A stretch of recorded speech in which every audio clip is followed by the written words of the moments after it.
Hello everyone, I am Bikram Karmakar from Cybertech Computer Center. আপনি কি বারবার code লিখতে লিখতে বোর হয়ে যাচ্ছেন? আপনি কি আপনার কোড লেখার স্পিড 10 গুণ বাড়াতে চান? তবে এই ভিডিওর পরবর্তী অংশগুলি আপনার জন্য। এখানে আমরা programize.com ইউজ করছি পাইথন কোড লেখার জন্য। এটি একটি অনলাইন প্ল্যাটফর্ম। আমরা এখানে একটি ফাংশন ইউজ করছি। ফাংশন কি? ফাংশন হচ্ছে এটি কোড অফ পিস, অর্থাৎ কোডের এমন একটি অংশ যা রিইউজেবল। এখানে আমরা ডিফাইন করছি গ্রেট নামে একটি ফাংশন যা প্রিন্ট করছে হ্যালো ওয়ার্ল্ড এবং নিচে এই ফাংশনটি আমরা কল করছি।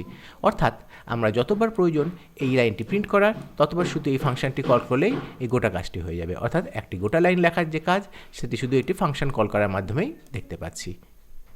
হ্যালো ওয়ার্ল্ড এখানে প্রিন্ট হয়ে গেল। আপনি যদি ফাংশন সম্পর্কে আরও বেশি জানতে চান তবে নিজে কমেন্ট করুন, অথবা আপনার যদি ভিডিওটি ভালো লেগে থাকে তবে লাইক করুন, শেয়ার করুন এবং সাবস্ক্রাইব করে রাখুন। ধন্যবাদ।